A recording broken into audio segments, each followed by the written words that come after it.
Welcome everyone. This is Jim Summers dialing in today from snowy New Jersey, and I'm joined here with fellow presenter Tim Harmon, who, as you may have seen in a press release recently joined Relayware. I'm very excited to have Tim on board.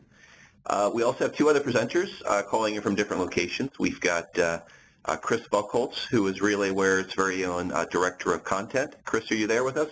I sure am. Thanks, Jim. Thanks for joining us. And we also have a surprise guest today, a partner of ours who we've worked with on a number of projects, CCI. And calling in from CCI today is Mr. Steve Kellum, who's at VP of Sales and Marketing. Steve, are you there? Yes. Morning. Good morning. And I know it's earlier for both of you, Chris and Steve, I believe dialing in from the West Coast. So thank you both very much for joining us today. So we're going to do intros in a moment here in a second, as the agenda you see in front of you says. But what we're going to walk through today is talking about how to motivate your channels and your partners in the era of the cloud.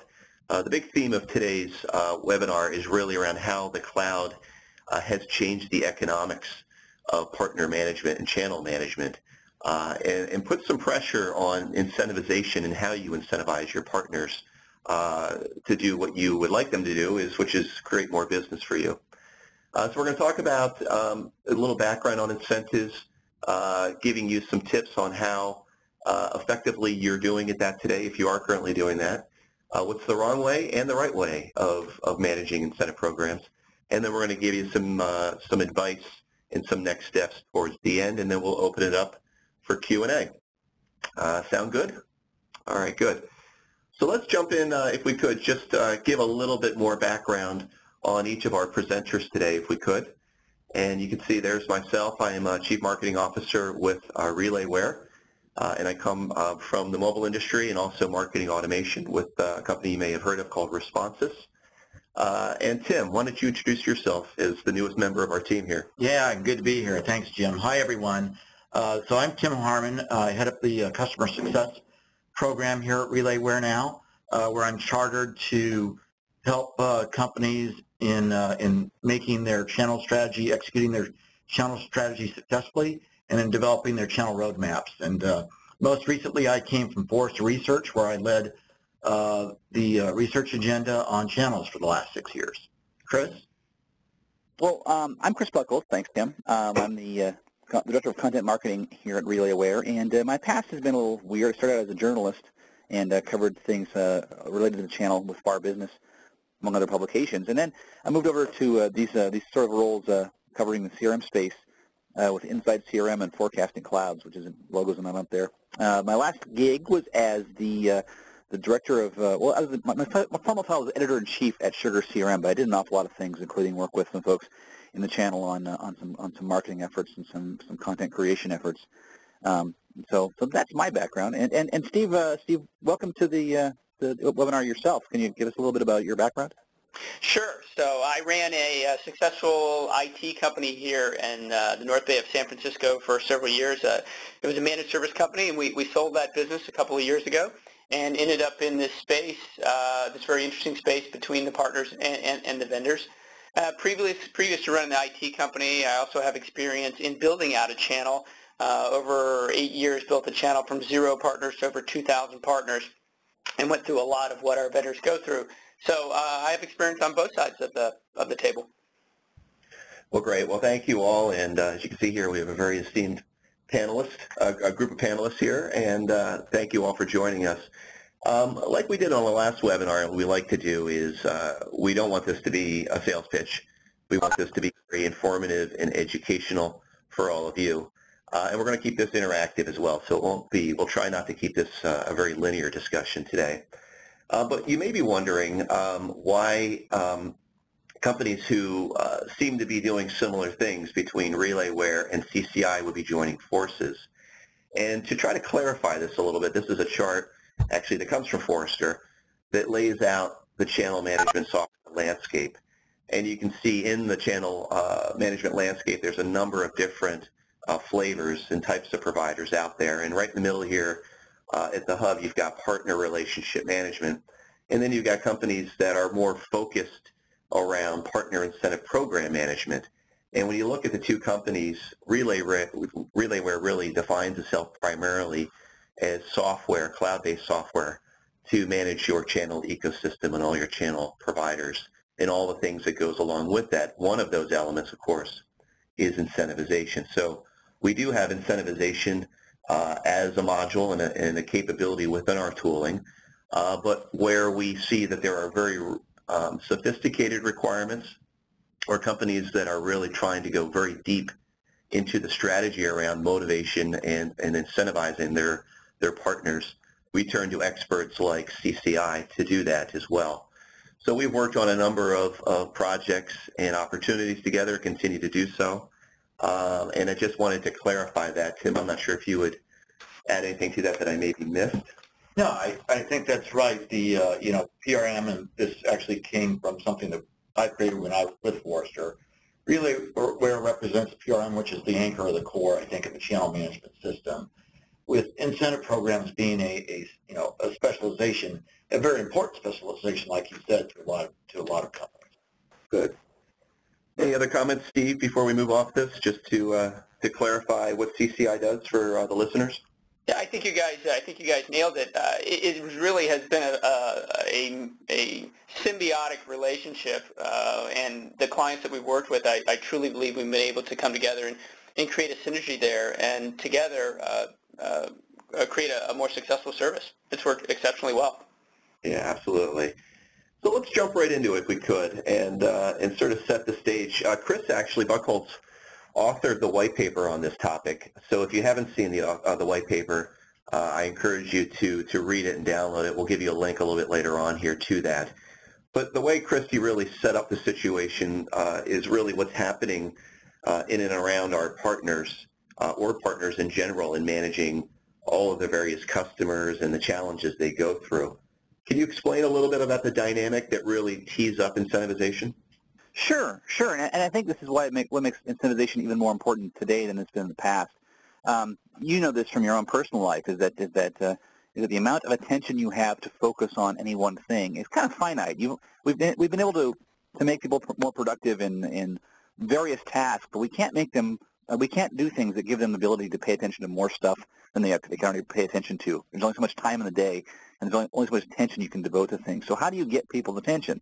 Well, you can get it in part through incentives, but your partners are being pulled by a lot of different elements. Of course, they've got to pay attention to their customers and their customers' needs. That's first and foremost. If they can't satisfy those customers, they don't exist as a company. But they're also competing have competition for that time from their vendors. They may work with multiple vendors in their same space. You may have competitors who are also also working with these same partners.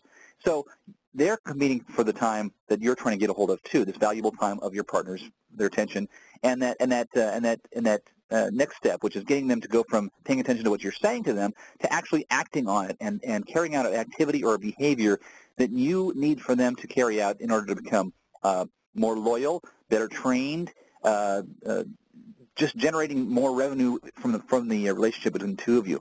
And so how do you do that? Well, it's very hard to manage all that. It's very hard to manage that in that attention economy unless you have a complete view of what's going on, not just the things you're saying and the messages you're blasting out to them or talking to them about directly, but also the effects those messages have on them. And without knowing those effects, without having visibility into what's going on as a result of your efforts, you can't make adjustments to make your incentivization program better. And that's kind of the contest you're facing right now. You need for people to do things that you need them to do to make that relationship with them better and to make that relationship more lucrative. You also need to figure out a way to get past others who are doing the same thing at the same time. Yeah, so this next chart, which I know you referenced in the white paper, talks about from CompTIA in their channel trend study, the number on average of vendor partners that are being managed. So there's obviously, it's not just your solution, it's also, as you said, the customers and the myriad others here. So they say on average, it's about 8, correct? Right. And for a large number of partners in that 20% range. Those are companies that are fairly large and potentially very lucrative. They're facing the same sort of incentivization from 15 or more different partners, for instance, and it's 15 or more vendors. So it's a very challenging situation to cut through all that noise, to deliver the right incentives, to deliver the right message about what those incentives are. Right. So your reality is pretty intimidating, I think, if you look at it the way people have looked at it in the past in sort of a piecemeal way. Yeah. So that's the situation. Obviously, we want to have them choose you, right? And you need to influence those partners to look at your solution first and to elevate you to that stature. But when you look at traditional sales incentives and the way people have historically looked at this, whether they're monetary incentives, things like spiffs or rebates or discounts, or whether they're more experiential, where there's trips or meals, or more emotional around things like points and gamification, right, and the contest of it. These things certainly have an impact, but they're seeming like they're having less of an impact in the context of the channel and partners.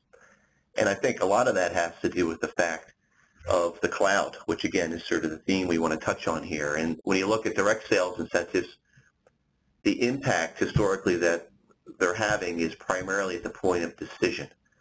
So there's much more of a monetary incentive at that inflection point when somebody's physically buying something. So you control those employees, those salespeople, and you can put those types of incentives, and they have that impact. But when you introduce the indirect sales model with a lot of different partners and a lot of different actors in it, this doesn't really work as effectively.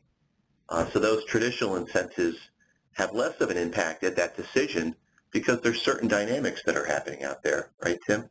The cloud has basically introduced a different type of channel economics and people, shopping differently than they used to shop, right? I know you've touched on this in some of your research even before coming here.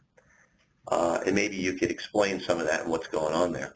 Yeah, so like Jim said, the cloud changes everything. I'm sure you all have felt the impact. I know, again, coming from the analyst ranks for the last 6 years, I know, talking with customers, that it's changed things pretty dramatically for them and continues to do so.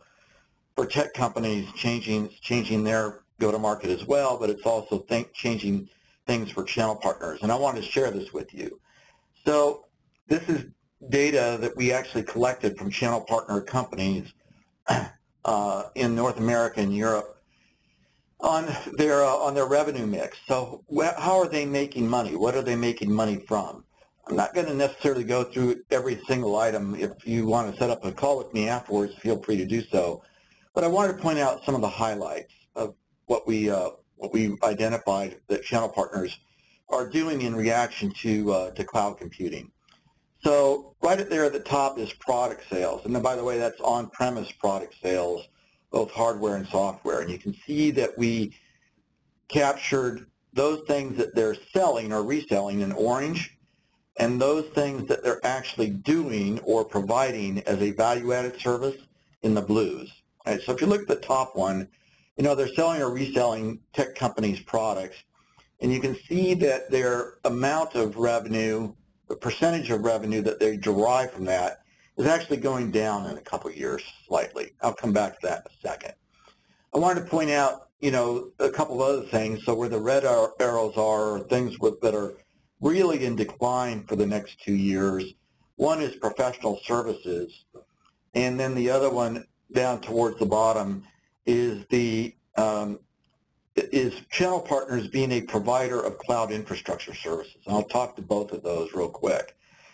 So I think a couple of years ago, a lot of channel partners companies heard the siren song that they could sell, hosted storage or hosted computing pretty easily, and they could provide that themselves through utilizing some of the virtualization technology that's available on the market.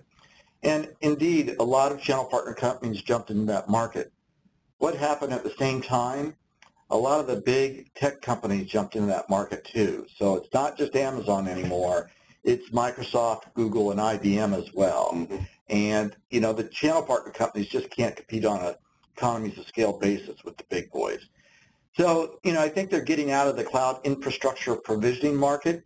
On the same time, you see them shifting in the greens to reselling cloud infrastructure services, going up pretty dramatically. And then that one about professional services decline, where's that being made up for?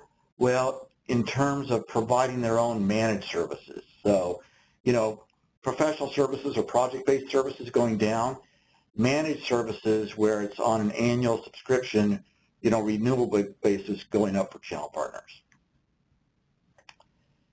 So go ahead, and I want to tell a story here. I'll tell a story about my wife, even though she doesn't like me to use her in my stories. A couple of years ago, my wife wanted a high-end DSLR camera. So I didn't know a lot about high-end DSLR cameras. So she said, I'm going to go in and, spend some time in the camera store learning everything I can. And she did that. Right? She went in and spent about an hour while I sat outside reading my books. And then she came out and, got in the car and got on her smartphone and ordered a DSLR camera from Amazon. And so what's the moral to that story? What happens to the camera store owner out of business? Not good. Does not portend very well for the tech industry channel partners either, because the same sort of thing that's happening in the B2C or consumer industries is happening in the B2B and the tech industries as well. And that there's a lot more transactions that cloud is enabling to be able to facilitate it a lot more readily directly with the vendor or through an online marketplace. Mm-hmm. And I wanted to show you some of the data that backs this up, to show you that it's actually occurring in the tech channel as well. So again, this is Forrester data. You look at the left is on-premise software. On the right is SaaS or web-based, cloud-based software, and where customers are actually sourcing those two from, right? So you see the one on the left on-premise, about 3/4 coming directly from the vendor, and about almost 70% from a channel partner, and then 22% other. On the right, cloud-based software, now look, more of that's being transacted, directly with the vendor, 80%, and a lot less is being transacted through channel partners, and quite a bit more is being transacted through other. So go ahead and click through, Jim. I want to talk about other for a second. What is other? So again, some more Forrester data, but if you look at the third and the fourth, what's grown dramatically over the past 3 years is e-commerce and online application marketplaces. They're still relatively small as a preferred, sourcing medium for cloud-based software and solutions, but those numbers 3 years ago were 1% and 2%, right? So they're growing. They're growing at over 100% annually, and if they continue to grow that way, they're going to continue to carve out business away from your channel partners. Right? So two things to keep in mind here.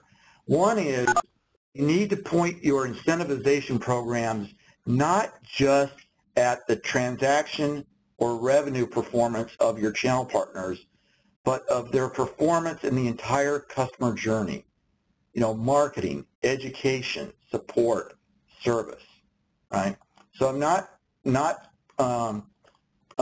suggesting that you give up revenue as a metric entirely, revenue contribution, or point your incentivization programs towards, rewarding revenue contribution, but to broaden your spectrum to the entire customer journey and what other values that channel partners bring to your customers. So instead of this blue box being where traditional incentives were targeted at, we're now saying you should be looking at measuring and incentivizing along the entire continuum here. I do, yes. That seems overwhelming to probably to a lot of folks on the phone, and that's where obviously we come in and CCI comes in to help out with that, to help that management. So we'll get to that. I'm sorry, this is Stephen here, and I'll jump into that. And Tim, we totally are on the same page as organizations on this, and I have some slides later on down the road. But we're seeing large organizations move upwards to 70% of what their revenues or what their spends were on rewarding for the sale, and moving that into what Tim is calling the journey, and really creating a systematic approach to enable the partners to be successful. And it's behavior modification at its core, but it's for the right reasons, and it's helping the partners be successful. It's helping the vendors have a view into where hiccups are, and in truth, it's allowing the allocation of money into the most effective motivational areas. So that's a great point, Steve. So historically, right, people have used things like you see on this slide here, MDF funds and those more monetary incentives. And, so when we look at whether or not an incentive program is working or not, or is as effective as you'd like it to be or as it once was, you got to look at the signs, the crop circles here. And Chris, you talk about these in the white paper here as these 3 signs you should be looking for. Can you elaborate on this a little bit more? Yeah, I sure can. So most marketing companies or most marketing organizations within companies have a budget for MDF funds. An awful lot of them find that they can't spend those funds, or they have a situation that pops up where they get funds that become available late in the quarter, which then they try to push out to their partners, which doesn't do the partners a lot of good because they are trying to get a return on those before the end of the quarter, and they've got 3 weeks to work with them, for instance. So the inability to allocate MDF funds is a pretty good indication that you don't have visibility into your incentives and what works with your partners. Once you get those funds out there with your channel partners, does it become a black hole? Is it a knowledge void? Is it a situation where you don't understand what effect those funds are having? If you can't understand the return on investment for those funds, you've got a problem. You've got to figure out what the results of that is. You need some visibility into what's going on. And finally, if you're not sure if you're having any impact on partner behavior, and what I mean by this is that you can't correlate, for instance, an uptick in training activities to anything you're doing with your incentive programs. You can't correlate an increase in revenues to what's going on. You have no A to B relationship that you can understand very clearly. You're sort of putting their funds out there on faith and hoping they result in something, but you can't quite say this led to that or this contributed to that. You're sort of taking it on as an article of faith that the incentives are important, and something good happened or something bad happened, and thus those two things must go together in some way or another.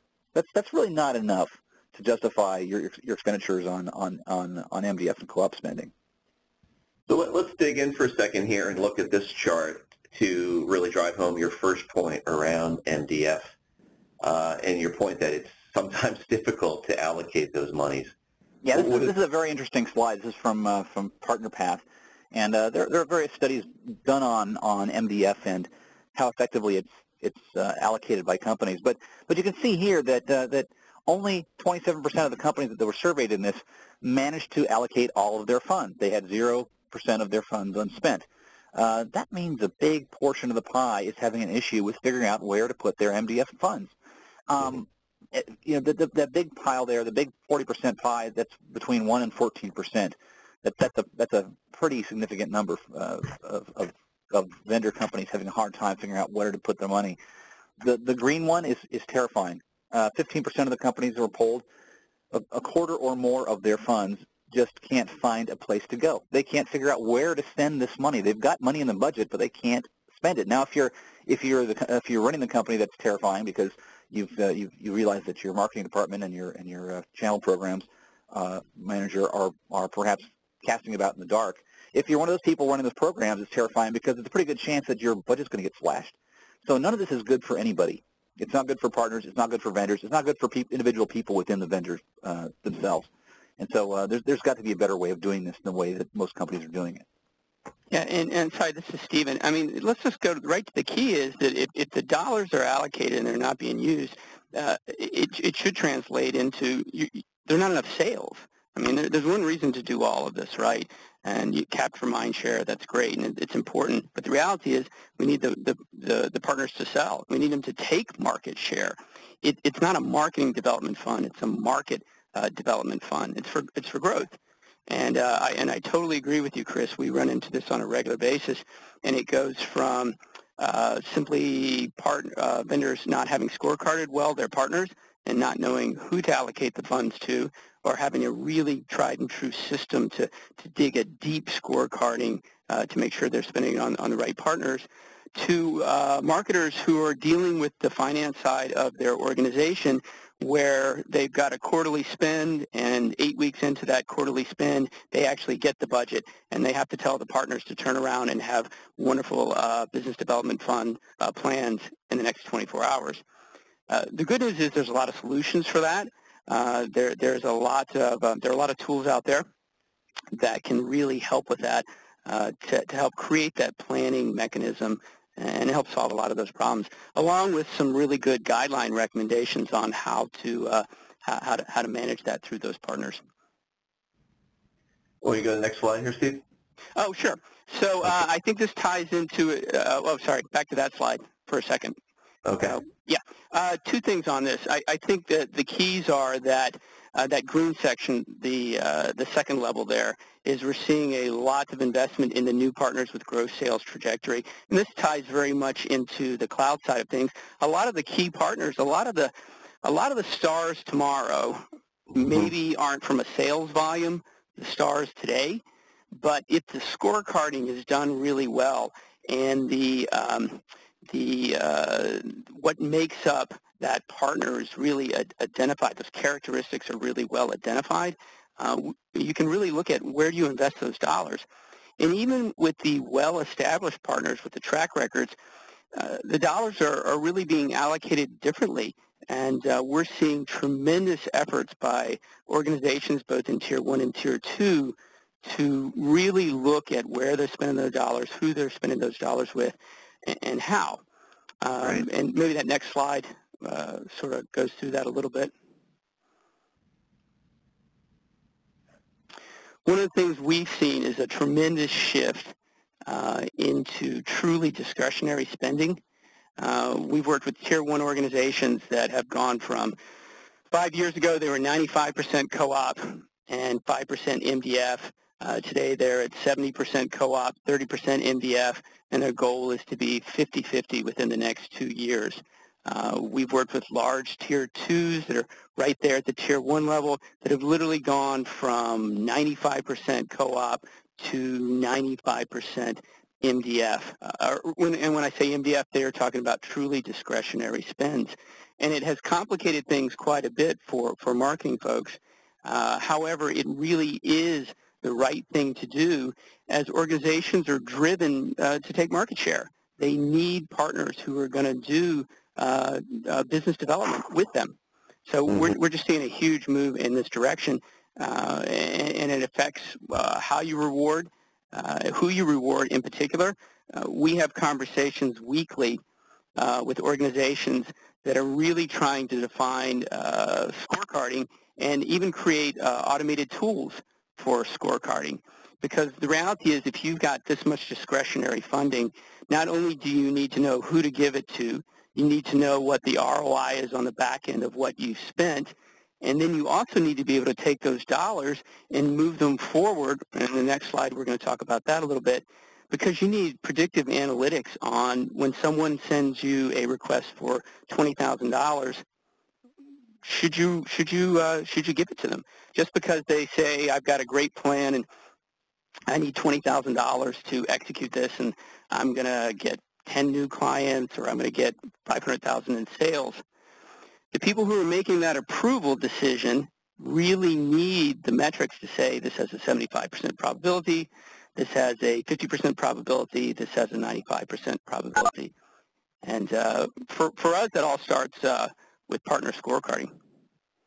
Yeah, it's a really important question. I think it's a psychological question. You have $1 to allocate to partners, and this may be another subject for another day around tiering and segmentation and allocating those funds. And it goes back to your first slide. where do you make your investment? Do you make your investment at the top end, the people who are performing, and you pour more water on that? Or do you spend your money really on the ones and incentivizing the ones that are really right there on the cusp and can become real superstars? Hey, Tim, what's your... Yeah, go ahead, Steve. No, please, go ahead. I'm sharing the mic here. Go ahead, Tim. Well, revenue is just a number. It's just a number, and there's a lot of things behind that number that you don't know if that's the only thing you're looking at. One of the big differences between Contra and MDF is that Contra is based on past revenue performance. Mm-hmm. Market development funds, like Steve said, is really based on what you believe your partner is going to do for you or with you going forward. Mm-hmm. And so based much more on the business plan going forward than on past performance. And, I think Steve indicated that, most tech companies, while not necessarily moving entirely off of Contra, are certainly, allocating a lot more of their marketing dollars, their partner marketing dollars and efforts and incentives to forward-looking, business planning. Mm-hmm. Which of my partners are most strategic for what I want to be able to do?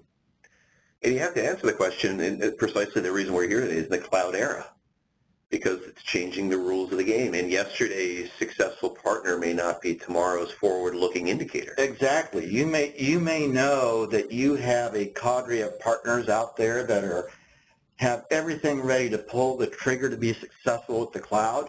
They may not necessarily be your biggest revenue producers, but that's where you want to invest most of your marketing dollars, is with them. Right. Well, this was great. Thanks, Steve, for sharing some of your own data from your channel survey. Very helpful. I want to just make this one point before I hand it back over to Chris in a second here, but it's not just our own frustration here of us on the call, us who talk about it and the vendors themselves, but all this has clearly an impact on the satisfaction of the partners too. A recent study here from IDC, found a myriad different types of frustrations from the partner's perspective. Too much red tape, the last minute windfall where they're releasing funds just before the end of the quarter, which will not have much of an impact clearly in the quarter. A lot of different changes, the random rebates, the painful examination and the audits on the back end, all creates a certain amount of frustration with the partners as well. So it's important for us to make sure we're keeping them in mind through that. And Chris, before I hand it over to you for the next slide, any other comments that you would add to this on things that you see from the partners? Well, this goes to one of the core tenets that we talk about a lot at Relayware, which is the idea of being easy to do business with. Right. You want to be the easiest vendor out there for a partner to do business with. And if you look at all these circumstances, what these actually do is they take the idea of incentives and they completely negate them and go in the exact opposite direction. They create a situation where these partners are feeling like, well, they gave us these incentives, but they actually made our lives harder. And at that point, you're kind of throwing your money away at this stage. You've got to be much more in tune with the idea of not just making these incentives effective, but also making them easy for your partners to follow through on, making it easy for them to do the things you want them to do. Which all comes back to the point earlier around managing on average 8 different relationships, right? So they're going to go to the one that has the least amount of friction and creates the most upside as well. It's not in this presentation, but I remember seeing earlier this week a slide that talks about from this analyst perspective, the top criteria and choosing partners is ease of business, first, more than anything else. So it is very important. So it's a good reminder. Well, let's do this, Chris. Let's talk about some of reading the tea leaves here of your channel incentive program. And if you see some of these things on this slide, it may be the old, Houston, we have a problem here, because clearly these things are indicators that you may not have an incentive program that can scale with your business and with your success. Yeah, and it kind of makes sense because a lot of times the incentive program is rolled out to cater to specific partners in the channel. It may not be a channel-wide or channel program-wide thing, right? You're targeting certain companies, like Tim said, that are on the verge of being pushed across the goal line into being really great performers. And as a result, the start for managing those incentives might be something simple like a spreadsheet. Spreadsheets are kind of, they're the most widely used business tool, and they're also the most widely misused business tool, unfortunately, because they don't give you all the correlations you need to really track activities and keep a good causal relationship in mind with your incentives. The next step up from that is CRM, customer relationship management. Most companies have that, and many companies think that that's a useful tool to manage your channel partners. It's perhaps better than spreadsheets, but again, it doesn't give you the full visibility of what's going on within the channel, because you're talking about incentives. You're talking about a two-way relationship, right? You're giving money to the partners to do something in return. And CRM doesn't have that ability to track that incoming resulting relationship activity. So CRM is kind of a half measure. It's not quite there. So what ends up happening from there is that companies see that there are holes in their incentive management techniques, and they go out and they look for point solutions. And these end up being siloed. You have siloed systems that don't really talk to each other. They measure part of what's going on, but they don't measure it all in the context of the entire program. So you get information, or you get data, but you don't really get information, if that makes sense. You don't have a good idea of what you're measuring or what you're looking at and how it fits into the more global picture of what's going on. So these three things, be on the lookout for them. If you're managing incentives or parts of your channel programs through these, you may be creating blind spots for yourself that can really hamper your effectiveness across the board. All right, so now that we know the wrong ways, let's talk about the best practices, if we could. And I think you have 3 or 4 things of the right way, strategies and tactics you can take to do the right thing here. And we'll start here with the first one, going back to the MDF. Yeah, well, what's the right way? Well, the right way to do this is to find a solution that is designed for the problem you're trying to solve. And PRM ends up being that partner relationship management software. It's designed from the ground up to handle situations like what we're talking about, this kind of multi-directional relationship and this correlated view of what's going on. So PRM, because it has links to the financial systems of both vendor and partner, both ends of this relationship, it's much easier to understand cause and effect. Much easier to see how monies are being exchanged and how they're being expended. You can manage accruals and credits automatically through it. It's a much more streamlined way of doing this than looking at a spreadsheet or a CRM application. It works through your vendor partner portal. So it does a lot of the things that we're saying here, funding approvals for funding requests, redemptions of points, etc. It does these things automatically. So it makes it a lot easier on your end. If you're the vendor, you're not doing these things manually. You're not devoting manpower to trying to administer these programs.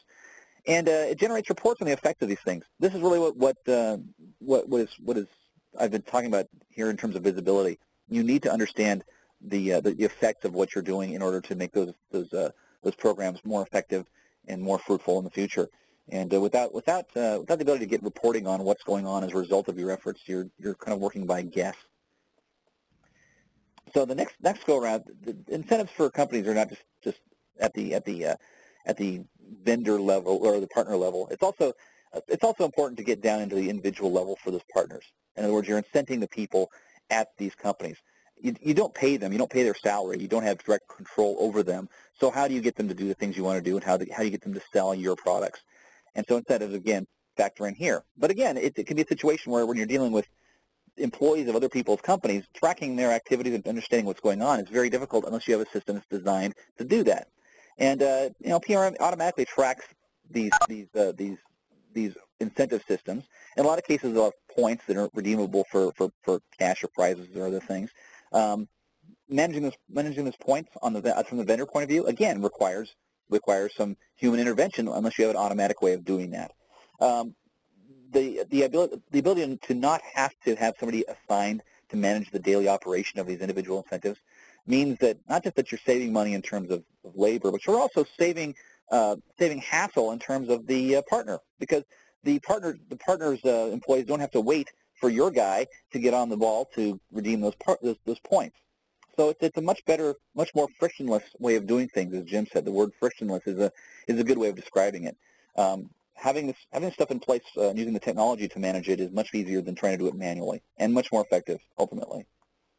And finally, training. This is kind of the hidden gem here around incentives, and there's lots of ways to incent people to do the training they need to do to be really great partners. You want to have a trained partner ecosystem. How do you get them to spend the time on training? Well, incentives again fits the bill here, but you've got to manage it, because your training program is going to assign accreditations, certifications, and things like that. But you don't want to have somebody again devoted to going over test after test after test and sending out accreditations and certification emails manually. That's just again, it's a slow process for the partner. They don't get the satisfaction they want to get right away, and it's a tough economic sell for you, because you've got to devote somebody to doing this. So having a PRM system in place that can track this stuff and assign credits for these training sessions and award accreditations and certifications automatically makes life better for everybody in the entire relationship. I'm just going to sneak one more in here just to build on the training incentives here, right? And just talking more about the accreditation. And your point here is that the more training, the better, right? And the manual management, I think, is sort of the headline here, is difficult to do when you're trying to use things like CRM and spreadsheets to manage things like you've talked about here, the training and the individual incentives, correct? Oh yeah, you can easily manage a situation where you've got a product that requires quite a bit of training, and it's important for the partners to know how to use it. And you've got somebody eager to get on board and start selling your stuff. They go through the training program. They're ready to go. They're ready to talk to their customers, and they can't get an accreditation or certification because your system is too slow and too manual. Hey, Steve, are you still with us, Steve? I was just on mute. Yeah, just a quick question for you. I mean, you come at this from a slightly objective perspective at CCI, and as somebody who lives, eats, breathes this every day. When you look at the PRM systems and what they bring forward, as we talk to customers, I mean, are we missing anything that PRM can provide in that journey as the cloud is kind of forcing us to look at the process a little differently? No, I think all the points have been touched on well. I think the key is, and even from going all the way back to the very beginning, and I think the best point Chris made all along is with all of these, all of this pull on these partners, they really need to be. The experience is the key. From the very beginning, what the perception is of the partners. I ran an IT company, and I had 7, 8 major vendors. And if I've got X amount of time, and whether you're a Tier 1, Tier 2, or Tier 3 partner in size, doesn't really change, because your marketing capabilities tend to not keep up sometimes with your operational sales capabilities. Yeah. And even that first impact, the front end of a portal even, is tremendously important, because let's face it, partners want to see leads, they want to see what you can do for them, they want to see how many dollars they have, and they want to go back out there and sell.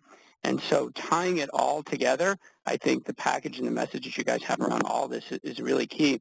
But it starts from the first time that partner lands on that site. Good. Well, let's do this. Before we go to questions here, let's summarize what we've gone through here and talk about, Chris, the next steps. You know, coming out of this discussion today in this webinar, people are going, we're suggesting they do some things, right? And the first thing here, this first point really, is taking stock of their program. And why don't you talk us through that, if you could, a little bit, what you're suggesting people do? Right. I always kind of emphasize stepping back and understanding what's going on first before launching into the technology. And I think that's always the best way to sort of chart your course through that. Yeah. And what you need to do is really take an honest and hard look at what your programs are doing right now. Are they successful? Are they not? Are they getting things done according to the behaviors you want from your partners? And taking a step back from that, what is the behavior you want from your partners? Obviously, revenue is your ultimate goal, but what steps do you have to have your partners take to get to revenue? We've outlined a bunch of those: training, accreditation and certification and co-marketing and all these different things. But do you understand what that pathway is? Do you understand the priorities you're putting on the elements in that pathway? Once you can do that, going forward, it makes a lot more simple and a lot more direct to make decisions about what you need to do and what you need to look for.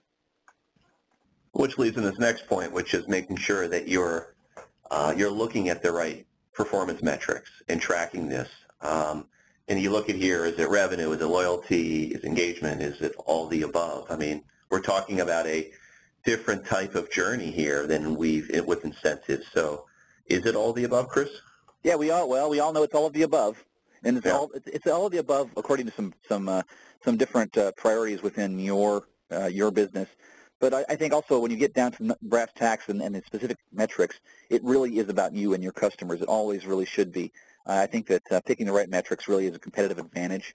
I think a lot of companies like to look up KPIs in a book someplace and try to apply them to their business.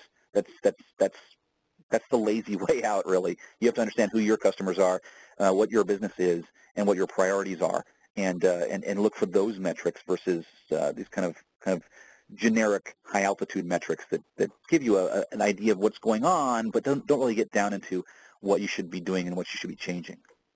Because once you set those up, right, then it comes down to drawing conclusions and assessing your performance and taking that data, analyzing and saying, what do I need to kill off here on this particular program? Is this program that I put out there working for us? Is it getting the results that we want, right? Exactly.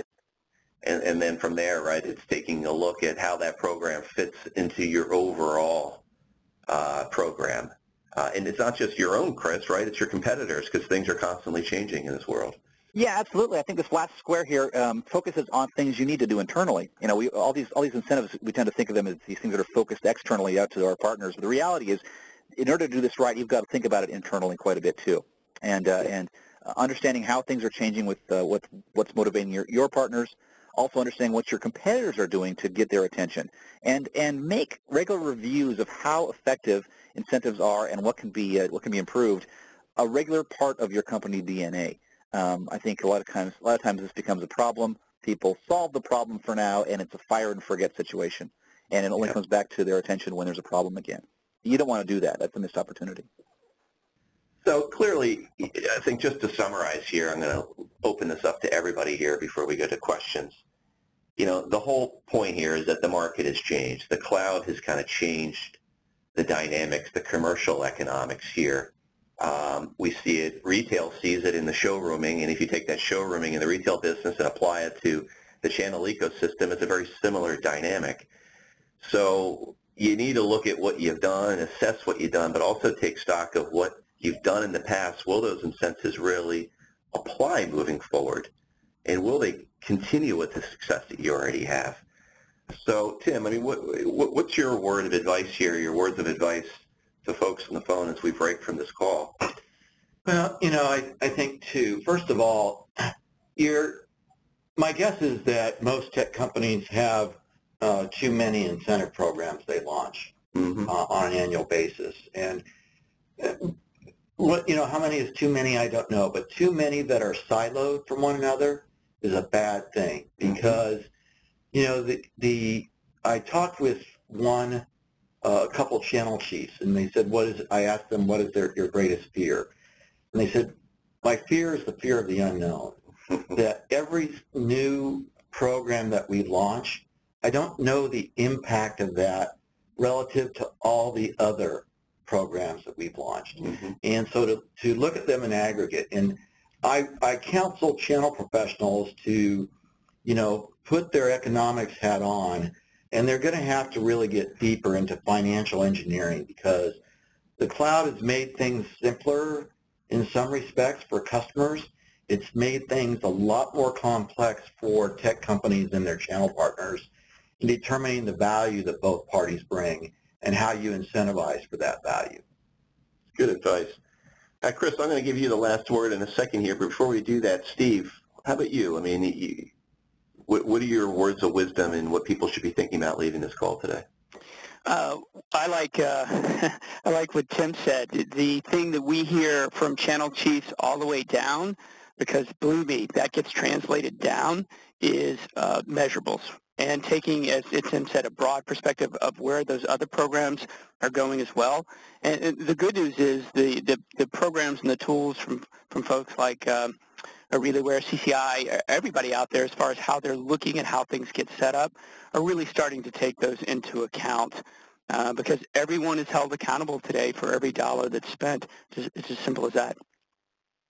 Great advice. Chris, last word. What are your thoughts? Well, Steve mentioning measurables is something people should take to heart, because I think that's the key here. I think a lot of programs don't have the responsiveness they need. They can't adjust quickly to changes, or they can't adjust to the program itself being flawed from the get-go because they don't have those measurables. They don't have that visibility. And the secret here is not to go out there and never make a mistake. The secret is to realize when you're making a mistake and to change that to get the most out of the program. You don't need to ride a series of incentive programs that aren't working into the ground. That's not necessary anymore. That's not, obviously it's not a good thing, but it's not necessary even. You don't have to do it. You can change on the fly if you understand what you're changing to. And I think that using the technology to get visibility around the entirety of what's going on is key to that, because as Tim said, if you try to do these things and without having an understanding of the relationship between them, there are unintended consequences, and one of those is just not being as successful as you think you can be. Great. Well, if you liked what you heard today, there's more information available on this. You can download the white paper on this topic. It's at our website, relayware.com/motivatechannelpartners with hyphens in between there. You can also join the conversation on Twitter or just email us some direct questions at the address below there. And actually, I want to put a plug here for a webinar next week that Steve, you and CCI are doing on incentivization. Is that correct? Yes, we are going to be. We tend to do two different kinds of webinars. One is forward thinking, kind of cutting edge, where direction things are going. But then we also do some really solid educational pieces on something as straightforward as, hey, here are the 8 key principles to managing a successful MDF program. And that's what next week's really going to be about. Maybe a little bit of blend of both. And I think we're going to reciprocate and have one of our folks as a guest speaker on yours, and I think Tim may be joining you as well next week. So more information presumably can be found on your website for that. Absolutely. So I think we have some time here for some questions. I'm going to see if Karen, if you're still there and online. You could unmute your line, Karen.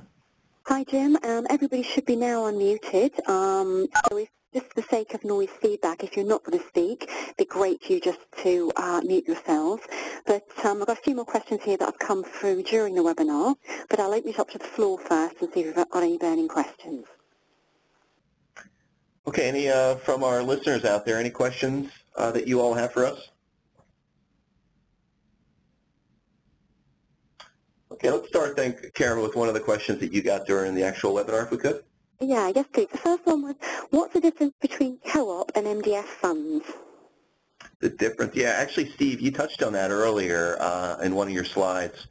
You talked about the reallocation and the shifting between co-op and MDF. Could you maybe explain what the difference is between the two of those? Sure. So MDF is Market Development Fund. It is generally a discretionary based incentive, where co-op is going to be a cooperative agreement between the vendor and the partner to do mostly around advertising, traditional advertising. Okay. And it's going to be accrual-based. It does get blended. For instance, some organizations allocate their MDF based on a previous year's sales, so you're taking that accrual-based dollar and then allowing the partners to submit for market development activities. Okay. All right, great. Thank you. Actually, Steve, that might lead into another question which might come your way. And it says, this listener wants to know, which is better in your opinion, MDF or co-op, especially when you offer a cloud-based solution? So as a managed service provider and having run an IT company, I loved MDF because my goal was not to take dollars coming from an organization and run those to my bottom line. My goal was to take $50,000 and turn it into $500,000 in sales. I really, as a personal growth-oriented partner, that's what I'm looking for. And it's a great way to find out who really is on board with growth and who really is a lifestyle.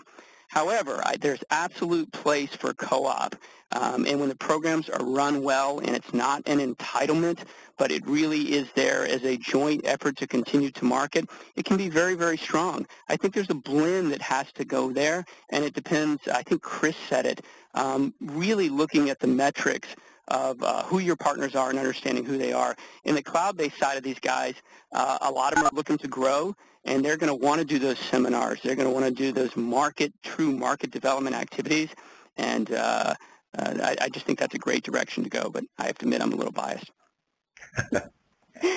Thanks for that, Steve. We do have time for one more, but this one says, have you seen problems with incentive payoff accuracy? Could you ask that again? I'm not sure I heard you all the way. Yeah, have you seen problems with incentive payoff accuracy? Yeah, Steve, I don't know if you've seen this. I certainly did, where, just by, let me back up. When I joined Forrester 6 years ago, I was shocked at how much channel management was dependent upon spreadsheets in the tech industry. So tech industry, over $1 trillion of revenue generated worldwide, over 2/3 of that through the channel. So, 2/3 of $1 trillion, pretty big number. A lot of that flowing through spreadsheets or being managed by spreadsheets. It's kind of scary. And I've heard, actual horror stories of incentive payouts where the tech company pays out way more than what they should have or way less. Both are pretty bad for different reasons. Have you seen that, Steve? Yeah, as a matter of fact, there's a great white paper out there. There's a guy named Rob Hand. He works for SAP now, but has been in the channel for a long time. And it's an older paper, but I think it still reads exceptionally true. And the ROI is around 16 to 20% that you can expect moving from spreadsheets to automated systems. And this is on back-end accuracy of payments and eliminating mistakes. And that's before you get to anything on the motivational side on the front end, and the peace of mind and the effectiveness of the administrators that are actually running the program. So there's some real hard data out there on that. Well, I think we should probably wrap it up here, Karen, and I think we're a little over the hour right now, if we could. And I'd like to thank all of our presenters today and also thank everybody who joined us today, all of you. We will make this available tomorrow on demand from our website, and we'll follow up to each of you with an email so you have a link to that, as well as a link to the white paper as well. So unless there's anything else, any other comments before we break? Thank you all very much, and appreciate you joining, and stay tuned for more webinars coming down the road from Relayware and other partners like CCI. Thank you all very much.